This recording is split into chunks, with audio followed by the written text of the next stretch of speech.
Hello, hello, hello, and welcome again to another episode of Lead, Laugh, Love. You guys have brought this show to life, so thank you so much, everybody that's been with us. To give you a little context of what we're brewing here, an improv talk show. We've got no script, no format, no formula, but we've got some brilliant minds in the mix. So what we're trying to do each week is tackle the topics of everything that we wish we were taught in school. So lessons on life, love, and leadership. So today, what we're bringing you is an episode on how to use humor as a professional tool.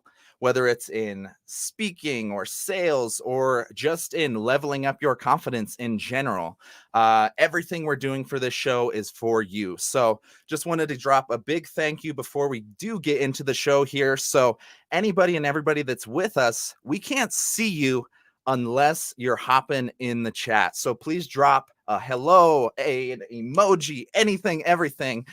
Questions and comments will be highlighted throughout the show as well. So please let us know that you're here. Let us know you're in the mix, and we'll make sure you are treated well for the show. So without further ado, we've got some awesome people on the other side of this screen here. Alex B Sheridan, you are going to be the host of our show today. And again, the topic is how to use humor as a professional tool. So thank you guys so much, and welcome to Lead, Laugh, Love, Episode 3.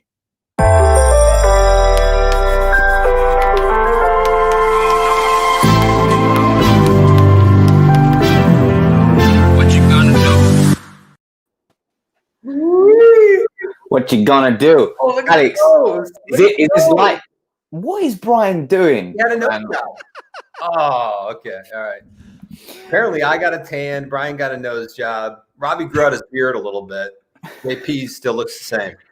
JP looks like he needs Botox. And some sleep. Oh, all right, guys. Humor. We got. This should be the funniest episode, obviously, because we're talking about humor and we're with four pretty funny guys. So I'm excited about it. Humor, has been used for thousands of years, like to build relationships. Sorry, Alex, I'm really sorry. Can we just time out for 1 sec? Please. Brian, go on, Brian. What were you going to say?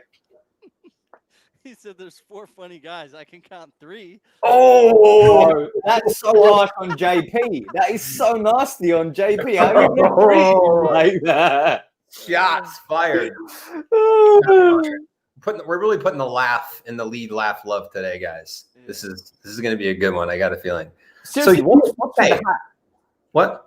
What's with Brian's hat? Is it like some alter ego thing? Like what is it? He always wears hats. I messed up my haircut. Whoa. Oh, nice. Hey, have you considered just shaving the whole thing off? Just going straight up bald? I tried to give myself one more Corona haircut, and it did not work out. So I had to go all the way. You'd look like The Rock if you just went bald. Look just like him. Just like him. I'll go for Sorry, Abs. I hijacked you there. Go for it, bro. Yeah, Brian, you got to kick up the audio, brother. Okay, humor's been around. Secretly, that was Ravi muting his mic. How's that? Any better? Yeah, it's better, bro. We're good. All right, let's get to the show, gents. Humor's been around for thousands of years. People have used it to help build relationships, to bring people's walls down, in sales, marketing, public speaking. I think it's important we talk about 2 things when it comes to this conversation. One, why it should be used humor in sales, leadership, marketing, content. And then 2, how do we actually start using it? What are maybe some tips that people can actually use, take away, and go apply on their own? So let's start with why. Let's start with why should we use humor in the first place? JP, you're the guy who likes to use some humor in his videos. Why do you use it? Why do you think it's so effective for engaging with your audience? There's a lot of different ways that you can sell to people, right? Like you can sell to people by using fear. You can create some type of urgency, like they have to take action right now, because if they don't, this negative thing could happen.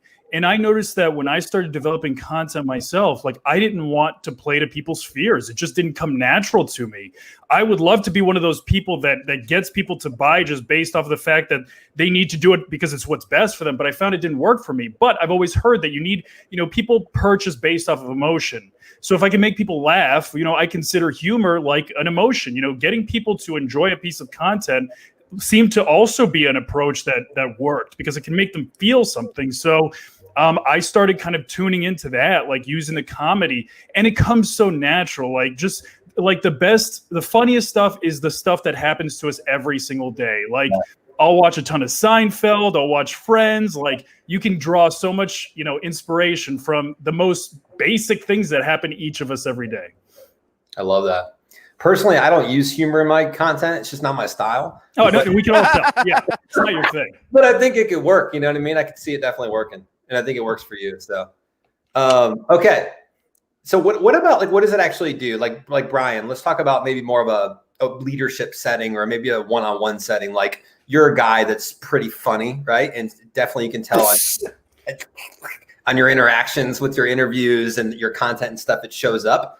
Why do you feel like it's effective from a leadership relationship building standpoint? Well, I did want to tell you, I finally framed my PhD, which is in the field of humor and leadership. So I feel like I'm kind of qualified to answer this, but it's actually a really simple, it didn't take a degree to understand. Humor builds trust. We laugh with people we trust. When we laugh, ha ha ha, we expose our cranial vagus nerves, our jugular veins, our carotid arteries. Humor is the connection between, are we willing to be vulnerable with other people? And the fact that you have this skill of humor that you can learn and practice and experiment with, it just shows me in leadership, if you can develop a tolerance for being silly, it can go a long way. On the other side of that, though, is the credibility. Is you don't want to be the class clown. You want to be on point, accurate, professional, but also bring the humor in. That is a super important distinction to make. I want to get to Ravi, but real quick, I want to go back to JP. How do you, because I've had to go through this too, and I think 100% humor brings the walls down. It gets people to just relax, have a little fun, loosens them up, makes them draw into your message a lot more for sure. But how do you balance? Like, let's just talk as a content creator real quick. Like, Jonathan, how do you balance between being, okay, I'm going to add some humor. I do want to be funny. I want to engage my audience. I'm going to get the emotional reactions that we all know that humor does. But I also don't want to be like the clown. I also don't want to be like the guy that's like, no one takes me, or the girl that no one takes me serious. So did you ever go through that? Like having to kind of balance that? And how did you do it? Oh my gosh. Yeah. Me and Justin Reynolds, for anybody that's not familiar. I remember we had like a nice like 15-minute cry session, because we started to recognize that because we were always so goofy and clowning all the time in our video content, we were almost becoming like parodies of ourselves, where people came to our content because of that thing, like we would make them laugh. And you start to feel pressure like, okay, well, if I don't make people haha funny, like, react in that way, then, then I'm not going to get that validation that I'm searching for. So, there did come a time, and I remember having like a serious conversation with Shay, and she said, in order to generate meaningful leads for business, not just a bunch of views, but leads, revenue, you need to start shifting the way that you approach your content and make it a little bit more serious, Yeah. So I still add a lot of the humor, like the touches of humor, but I ask myself, like, what is my goal? Is my goal to, be a YouTuber? Then I should probably be on YouTube, right? But if my goal is to generate revenue for a business, then I need to find like that balance. And I find like it should be like 70-30 or even 80-20. You can inject humorous little moments into your content, but it cannot be the overwhelming theme, because then you become a parody and people just won't take you seriously. I love that, man. I've went through that so many times, and I do use quite a bit of humor. But what I found in the beginning, when I was first starting to create content, when I went on this journey, it was all about the creative and the humor, and it wasn't about the message. And what I teach now, what I learned is that it's the message has to come first in most cases, right? Sometimes you do one-off thing, and that's fine. But in most of your videos, there has to be solid value where people are like, damn, I took something away from that. Like I learned some things from that. There was a clear message behind that. And it was funny as shit. Like it was fun to watch, you know? That's, I think, where the sweet spot that Jonathan, you've done a really nice job of finding that. I can tell because your videos are still very funny and they're entertaining, but they're also like, I get a ton of value out of it. And people are like, oh, I'm going to write this down. Like, so I think you strike a good balance there. Jamal, what up, brother? Great point. Jonathan Palmar, balance is the name of the game. What's up, Jamal? Thank you. Hey, Jamal. Jamal's the man. It's my guy. What's up, bro? He, literally said that right before I said the exact same thing. So you literally took the words out of my mouth. He's on point. He's on point, man. He's reading he's telling the future. Let's see what else we got. Paige, what if you make them laugh in a situation they don't want to be distracted? Who wants to take that one? I don't think that they're distracted. I think that if they laugh, they understood the message. I think that they got it. You know, it's like in order to elicit that emotion, you must have been paying attention to whatever it was. And it's like sometimes it's almost subliminal. You know, you'll laugh at it, but then you will think back to it. What we're trying to do is, you know, it's like think about your LinkedIn feed. How many times do you actually like remember something from your LinkedIn news feed? It's very rare. Will you actually like recall something that's memorable? But like those little funny viral meme moment things, those stay with you. You end up telling a friend, and it might like, you know, subliminally, I'll tie some stuff in there that does have value. And the hope is that, you know, it spreads that way. But really consider that. Like, what do you actually remember? The comedy stuff seems to work. Yes. It's disarming. What's that? It's disarming. Humor is disarming. It creates an increase in your focus. It also increases memory retention, like John said. And countless research studies have been done to show that. Actually, I recommend this book too for you guys. It's called Ha. Yeah, it's the science of when we laugh and why. And he talks about that specifically, but there are some cool studies on this stuff. And you don't need a study to know that humor is awesome. Yeah. There's got to be some neurological things that happen, right? That trigger when we laugh, when we smile. That just, I don't know if it did certain kind of like dopamine or what. I'm not the scientist, the biologist, or whatever it be. There's a couple things there, Alex. So actually, Dr. Ori Amir, he's a stand-up comedian and researcher, and he did a study with fMRI that was studying the brain activity during different humorous types of situations. And what he found was just even listening to humor activates more of the neocortex brain than most other social activities. But creating humor is even bigger than that. So it's you want to light up the brain. You want to have a steroid exercise for your brain. Create some humor. Love it. So Ravi, because I think about Ravi is the public speaking sensei, right? I think about wax off, baby, Miyagi. But even when I watch your videos, when I consume your content, obviously you're adding in humor and the charisma and stuff, which I think works so well for you. But talk to us about a virtual event, public speaking on stage, whenever that comes back. I've noticed, and you guys all notice the same thing. The best speakers, they always get the audience to laugh a little bit. It's not that not a comedy skit, right? To Jonathan's point, the whole thing isn't you laughing. There's great points and messages, but there's these moments that just let people it gets them to laugh. They let loose a little bit, and it draws them in. It keeps them engaged. Talk to us about why it's so important in public speaking. Man, so at the beginning, it's about participation momentum. Like you see it in a lot of the speeches, the Nobel Prize Awards, the Oscars, the VMAs, whatever it might be. They get the audience clapping. Hey, I want to shout out to The Rock. That's what Kevin Hart always says. Hey, I hate The Rock because of this, that, or the other. He thanks everyone, rinses The Rock. It's like what I do with Brian, right? Brian's basically the Rock. Yeah, exactly. And I'm the Kevin Hart and Rock of LinkedIn. We just brought that circle. We just brought that whole thing. Did you guys catch that? He would look like The Rock. And now you're just, wow. Exactly.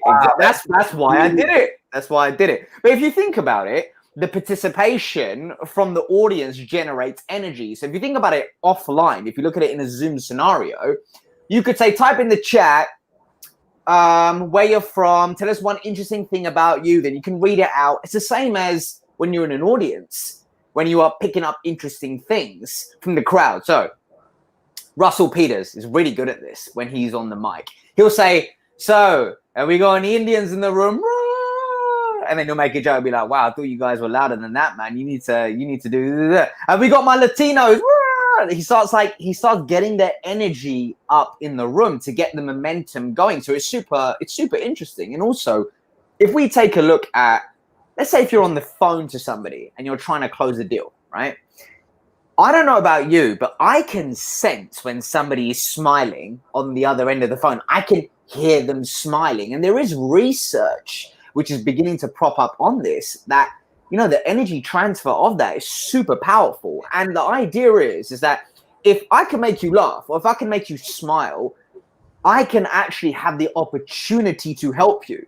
Because if my communication is poor in the very first few seconds where I'm making an initial impression on you, your barriers are still going to be up.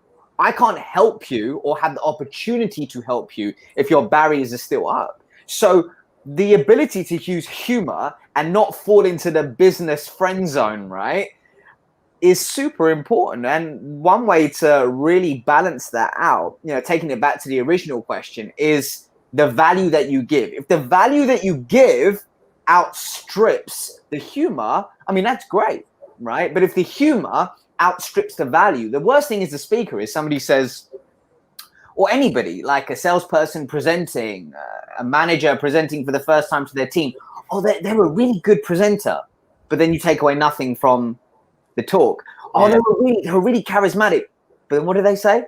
So you want to have the humor element, but at the same time, you want to be able to add more value than the humor, arguably, but it depends on what you're doing. Paige says, business friend zone? Yeah, business friend zone, Paige. Like, for example, let's say if Brian wanted to, or I wanted to be a client of Brian's, right? And I call him up, and we're on the phone, and Brian's like, no. If he's just making me laugh, I may have the perception that this guy is so funny. I just want to be his friend because I don't actually believe that he has the skill set to change my life and whatever it might be, because not because he doesn't have it, but he hasn't given me the opportunity to showcase it. So, yeah. Hey, can we grab a question up here? Mahita Gibson says, I'm not good at intentional humor. I occasionally make people laugh by accident. This is called improv.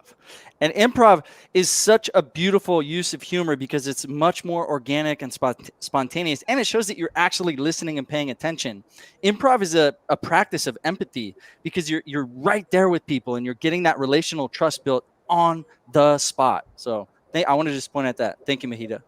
That's a good point, man. And like Mahita, another point as well is, for example, there's different types of props you can use. So, for example, if you look at, I think it was Bill Gates. I don't know when he did it, but he used some big prop. I don't know if it was an animal, but that came out. I think it was it mice or something? I don't know. Don't quote me on this. But he did something and it created a big media stir. So it was interesting. It was humorous, but it still caught attention. And ultimately, that is what you're trying to do with humor, right? It's to capture the attention and then keep it. Paige says, I hear Brian isn't funny. True. That's not a question. True. It's a fact. Well, you have to let us know by the end of the show. I don't know. I will say this. Definitely, Brian brings a different side of him to these shows. Have you guys noticed that? The more intense side, the very calm and collect, insightful side. I don't know. I like it. Twins, and we just, I don't know. I like it. All right, a couple pieces. Majida, she says, am I an actual doctor? Wait, did we answer that or no? Yes, I am a PhD. My field is leadership psychology, behavioral psychology, and I did my dissertation study on how to use humor to build trust. Thank you for asking, Paige. Mic drop. Brian's a dentist. He's a dentist. He's not a real doctor. Just tell him, Brian. You're a dentist. No, I'm not a dentist. I did get my new Invisaligns this morning, though. Ooh, nice. You know who Brian is, guys. You know in The Hangover, there's that dentist who gets his tooth taken out. That is you, bro. Brian, you are the dentist who keeps saying he's a doctor, and you're not, bro. I usually never say that. It just came up because I did study humor for 5 years. I'm joking, bro. I'm joking. No, you are a smart dude, Brian. That's the cool thing about Brian, by the way. He can bring the heat from a humor perspective as well as the intellectual rigor, and that is very, very rare. Some people can't get that balance right, which I'm probably not doing very well on here. Hey, Paige. Thanks for asking. I do play. That's a ukulele, not violin, but I do play that, and I do sail. My wife and I, we had a sailboat for 3 years up in San Francisco, but we're no longer sailing today. We live in Los Angeles now. And great profile picture, by the way. Just make the rest of the show questions about Brian. What's your favorite color, Brian? What do you? Blue and black.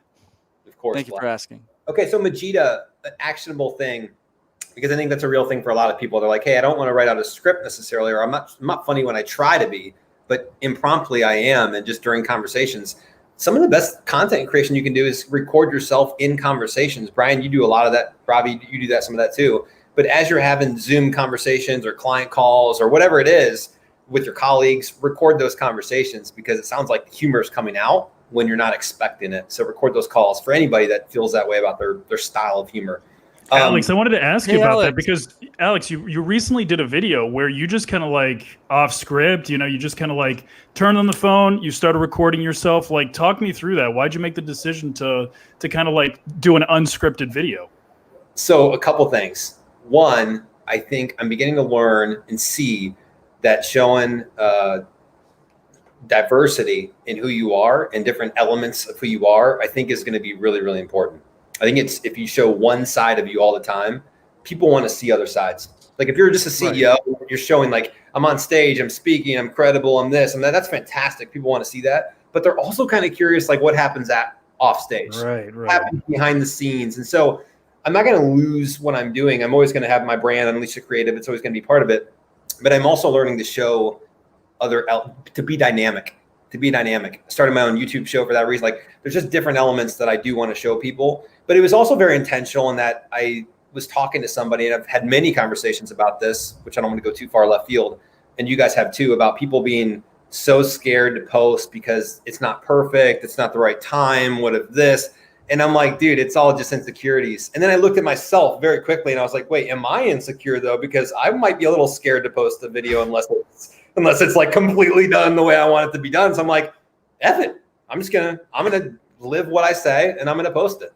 And it actually did well. And I, it wasn't a revenue generating post that I was creating on purpose for that, but it was more of a different look to show some dynamic, and then also to inspire some people, kick some people's ass into gear. Well, Alex, I think this is an important topic which you can relate back to humor as well, right? So if you think about it, and this is just my perspective, but you don't want to simply always rely on animation, cool designs, and all of that stuff to do the heavy lifting, because that can create humor in itself. So, for example, if I was like, ding, and a pop-up came up over here of a comedian, that's fun. It makes it feel exciting and humorous. But you're exposing me. You're exposing me, Ravi.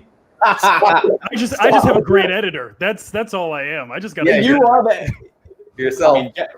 There's very little people that can edit the way JP edits his videos. Phenomenal stuff. He does it himself, right? So that's insane. But let's take it back for a second. The rawness of, hey, what's going on, people, blah blah blah blah, and allowing the fumbles, allowing the stumbles will create humor. If you can make, if you can laugh at yourself, if you can be real in the moment, that will show a different side of you, as it said, versus trying to engineer humor. Like there's a time and place for that, right? Engineering humor and creating certain props and putting certain things in certain places. But at the same time, you don't want to lean on that stuff and let it become a crutch, because then it becomes a problem, right? It's like, I don't know how else to put it, but working out. Imagine being on steroids and then being so scared about coming off steroids because you're worried about what you're going to look like without them.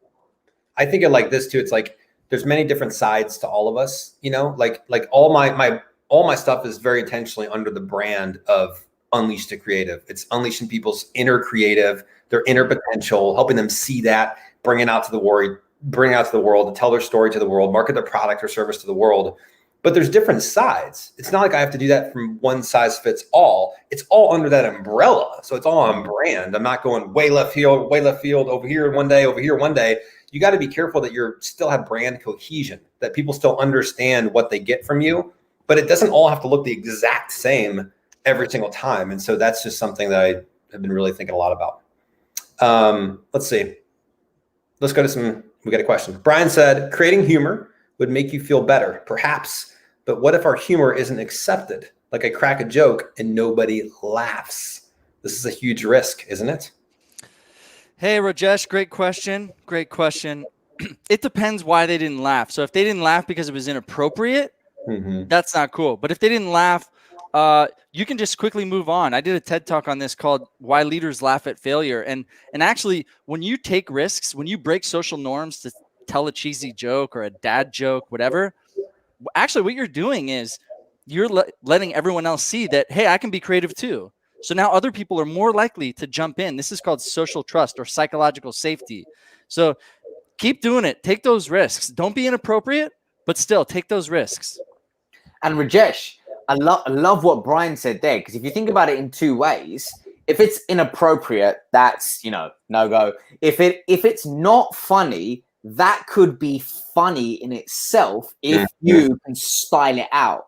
So it's that confidence thing of, even if this joke tanks, it will never tank because I'm going to make fun of myself if it does tank. Right. It's a win-win, because it sounds as though, from what you were saying there, is that you're not somebody who's going to make an inappropriate joke in a public scenario there. You're talking about simply a joke tanking, but arguably it can never tank if you just own who you are on the stage. Ravi, that's a great point, man. You brought this up in one of your most recent videos. It was a little bit different, but you brought up what happens if you forget you're on stage or you're talking in a virtual event or whatever, and all of a sudden your mind goes blank. And where did you go with that? You had a really powerful message that I think ties in with this too. It was just around owning it. Yeah. I think it was just around owning it. Like, it's this idea. Mark Twain said this one quote, right? He said there's two types of speakers, the nervous and the liars. And the idea is that everybody gets nervous. It's just a reframe. So it's this sometimes fear that we have. If I stumble my words, I will look silly. Don't mess up going on inside of here. But the idea is even if you do fumble and you own it, you come up, it's actually weirdly, it can allow better connection than a perfectly well articulated sentence. I've had times on stage, I like all the time. Like I won't forget, like when I first started doing corporate presentations, I would focus on the idea that everything had to be said in a specific way with a very specific tonality. And at the same time, that's great. And there's a time and place for that. You may sacrifice connection. Yep. Right. For just being real and just owning it.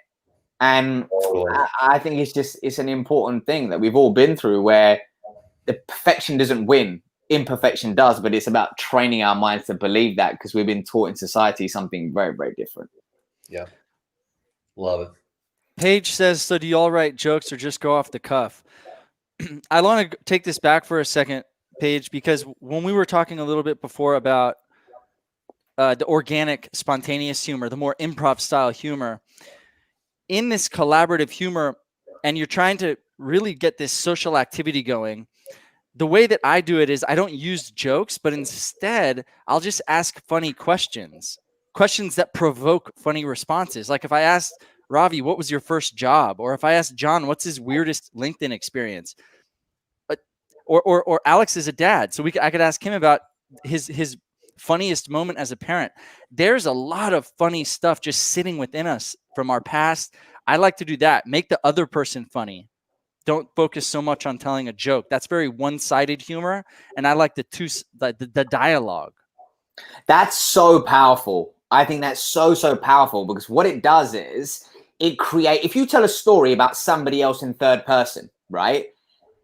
You distance yourself from the quote unquote failure or the joke tanking, because you are telling a story about somebody else. Your job is just to tell the engaging story.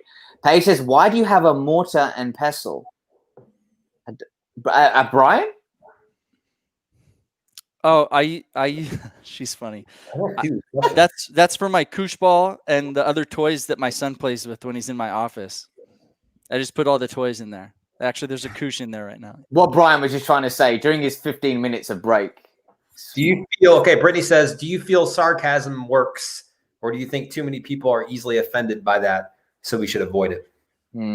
I think, like, I did a video today. I used a ton of sarcasm. I think that on LinkedIn especially, it works well because, like, I don't know. Maybe if it's just because it's a business networking platform. But if you try to be like clown, haha, funny, like, Jim Carrey funny, it doesn't work on LinkedIn because it's too audacious. It's too like out there. But I think like that dry humor, we can all think back to a time in our office where it's just like, it's that quiet little sarcastic note, little comment that we make that makes the room laugh. So I think that it's a quieter version of comedy, and it's very relevant to the platform. Like I try to be very careful with it because especially like if you do have a following, like you want to ensure that it doesn't come off like you're, I don't know, like you're insulting anybody necessarily. So, you do want to be a little bit careful with it as long as it's just like, it's lighthearted and you're not directing it at one person specifically, which I am seeing more of.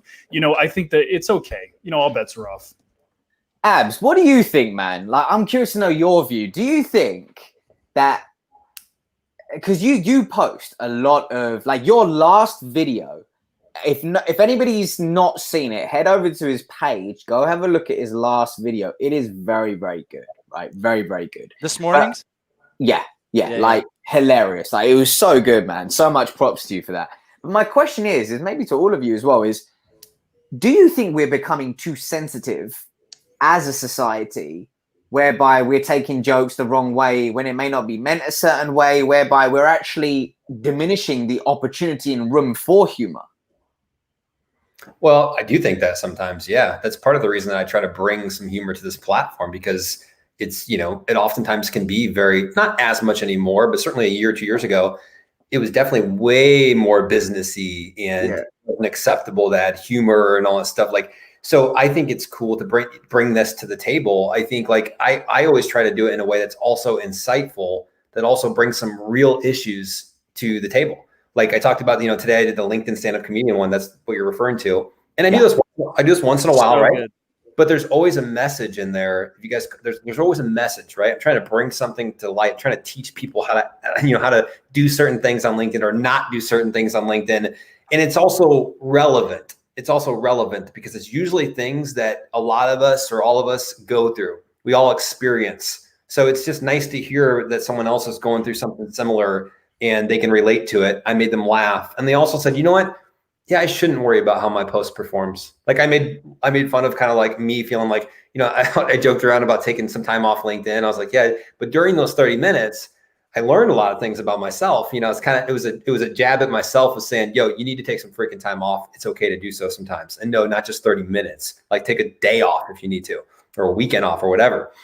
But then I also talked about the feeling you get when your post doesn't do well, or it does do really well. And that's something that I was talking to you guys about this. I think we should need to talk more about that stuff. And it does go back to self-love and insecurities and how we feel on the inside if we're letting external forces really affect how we feel. But that's important stuff to talk about. I'm just doing it in a different way. And like you saw Saturday, or was it Friday's night's video, I was more in the face. Yo, you're not a perfectionist. You're freaking insecure. And by the way, I'm not saying this like I'm on some high horse. I feel this way at times. I felt this way. So I totally get it. But now what? Now we got to do something about it. Let's get out there. You're amazing. You got great thoughts here. You have a ton to share, a ton to give with the world. Get out there, give it. And so I'm all about, it's still very true to who I am. Very true to who I am, my brand. But I do have different sides of me. I have a funny side, I have a humor side, I have a very serious side, a very emotional, sentimental side. And so it's okay to show those different sides as long as your message is tailored to your audience, and it's specific, it's relevant, and it's on brand. So, but Alex, seriously, why didn't any of you guys like my video from today? Because it does kind of sucks, Brian. It sucks. Dude, it's such a good video. Brian, your content doesn't come up in my newsfeed ever. So if you want to do a pod and you could drop your link, then maybe I'll see it. Maybe I can comment on it. But other than that, I'll never see it. So yeah. And you've been kicked out of all the other pods that I put you in. So I don't know how to help you. Yeah. It's posting too many per day, Brian. Oh my gosh. No, but I do want to touch on that. 24 hours, Brian. I wanted, oh my gosh, she's terrible. She's probably listening right now. Anyways, so one thing that I do want to mention is, and I'm sure this happens to Alex a lot, you'll have people in your comment section say, man, I wish there was like an emoji, a laugh emoji that I could choose because I love your content. It's so funny, but it really speaks to how LinkedIn feels about humor when they don't even add in that emoji. So it really tells you, okay, this is how LinkedIn feels about comedy on their platform, and I do get the impression that they're not the biggest fan. Like if you talk to like a Shay or myself or even some of the other influencers, it's very difficult for us to get through to them. Even like a LinkedIn Live, they just won't give it to us, because they know what it'll turn into. Yeah. So it's just one of those things where I'm under the impression I love humor. I think that the audience wants it, but I don't think that it aligns with LinkedIn's goals. And that's always going to be a hurdle that you have to cross over. And that may be a yet statement, but that's a great point that you bring up. But there's also the aspect of like, if you feel it like it's the right thing and it's where the future is going and right, what you can do, fucking take a goddamn chance. Like, right. Be bold. Like you need to put yourself out there. It's like, oh, it's not set up this way. It's like, because someone hasn't came through and pioneered the way that Jonathan, you're doing, the way I'm doing, we're all doing. It's like, we're trendsetters, man. You got to like, somebody's got to lead the way. I was telling this earlier, Rob or Travis. I'm like, I will fail and fall flat on my face to inspire somebody else to go for it. Like I'm cool with taking the bullets. I'm cool with taking the hits. I'm good with it. Like that's a great piece of content. I'll be the guinea pig. Like you need to post that. Throw the shots at me. I'll take them. Because if it inspires 50 other people to go for it and one of those persons succeeds, it's worth it. And I know the only way to be successful is by failing, is by going for it, is being bold. On the flip side, what you can't do is be offensive or be rude. Or one thing I always try to do with my messaging is always try to bring it back to I am a good person. And that shows up in how I engage. It shows up in my relationships. It shows up in the DMs. I actually care. I think you have to back up your humor and some of the other stuff with a good personality. So when people see and meet the real you off stage or off content, they're like, oh, wow, that person's actually a really good person. Did we close out the talk about like we're going to do the pod so John can like my post though, right? I don't do pod. I got you, Brian. I got you. We'll start a special one. Yes. Just you and me. Hey, if anyone in this watching wants to join our pod, it's going to be me and John and Alex and all of you. Send Brittany an invite. She seems really excited about it. I know. Brittany Leonard. Yeah. Ravi, you could be in it too. No, I don't want to be in it. I don't want to be in your pod, man. Don't worry about it. You didn't invite me in the first place. I don't want it. Fun, man. But that's like, it's a great point that Alex brings up, like, especially being an innovator and being kind of like a trailblazer. It's just like, what's everybody's opinion? Like, I'm holding on to the belief that LinkedIn one day will blow up.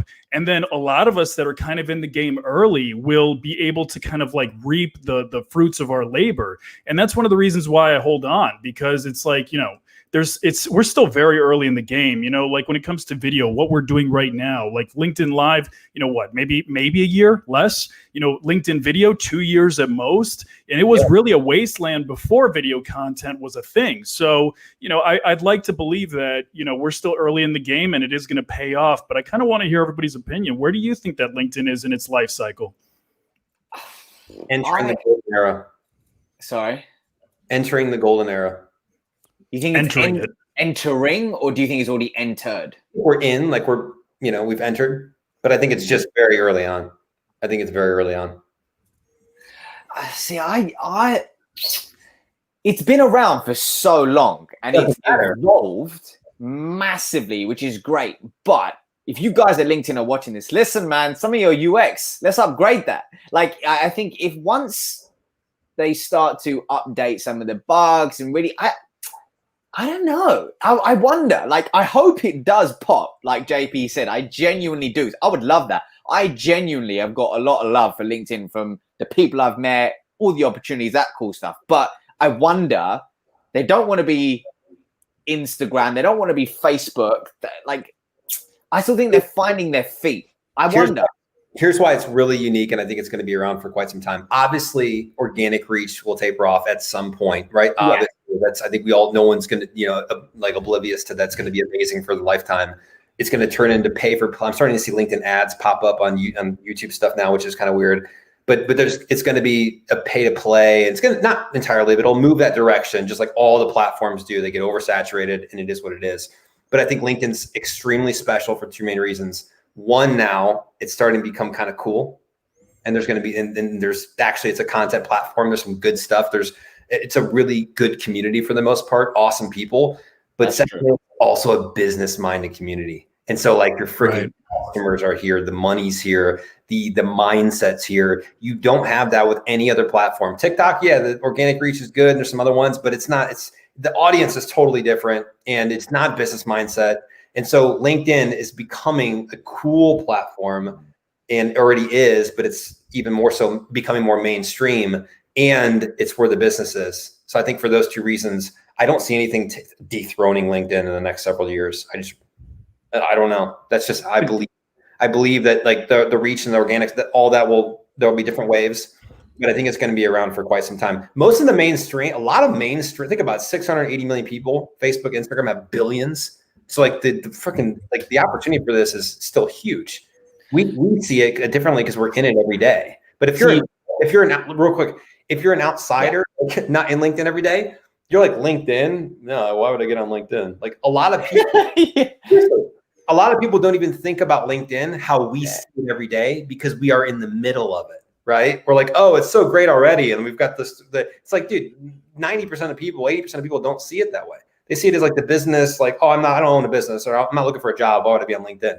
Which is the opportunity. Because once those people start shifting and you see people coming over from Instagram, from Facebook, because they realize they got basically no organic reach on those platforms anymore. That's gone. If you're not paying to play, like you're done. And they all start coming over here, like the fitness, like all the people that are going to come over here, you just wait. Just wait, dude. Just wait. And if you're here early and you're making noise, you're in a pretty damn good spot. The only thing that I don't like is like I've noticed a lot of the curated content.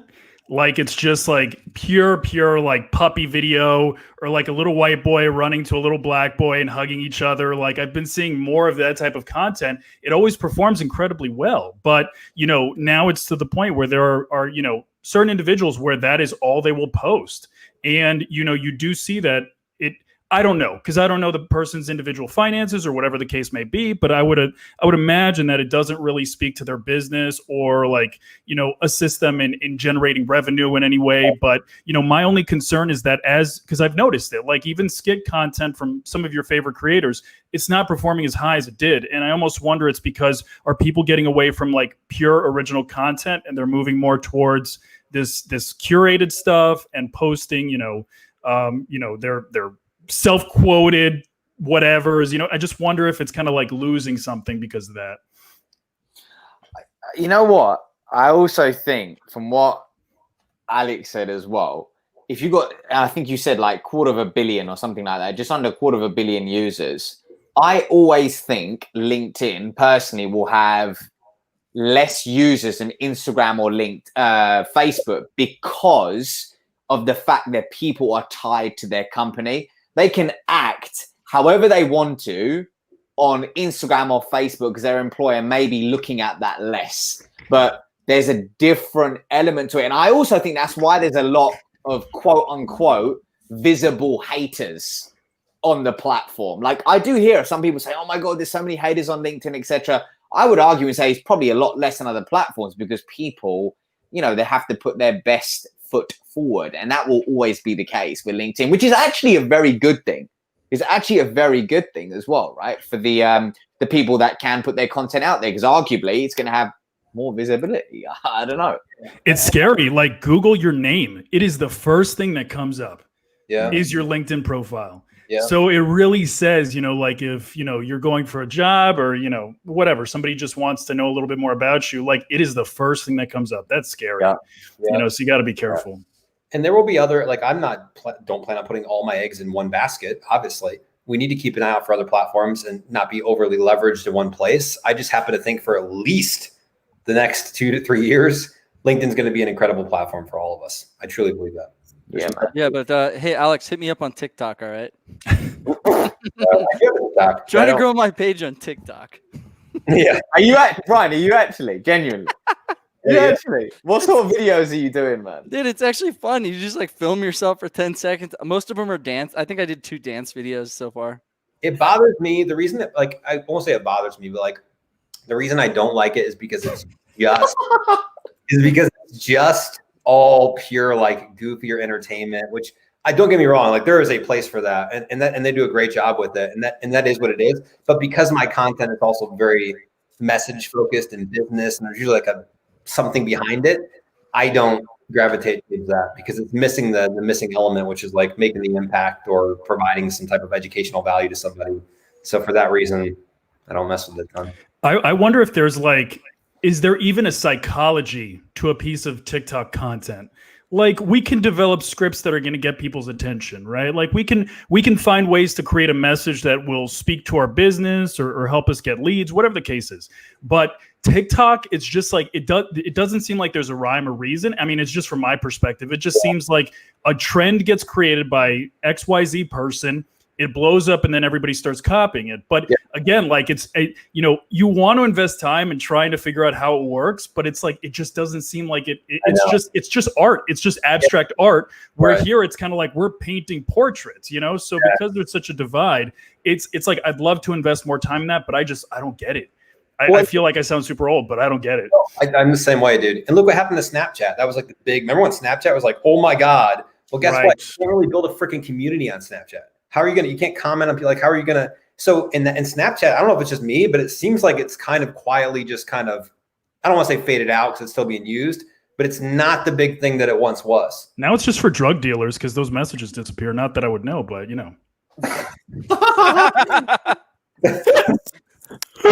All right, guys. You guys have heard that there's 50% truth in all jokes. So I heard it's more. Do I buy? Do I sell? What do I look like? Bro, you are a 50%. sellout all day. You are 100% sellout. I'm not good at sales, but if it sells itself. That's what a drug dealer says, right? Yeah. Hey. Great. Right on. We close it out. We hope you laughed. We hope you got some educational value, some tips out of this. And we will see you next time on Lead, Laugh, and Love. Peace.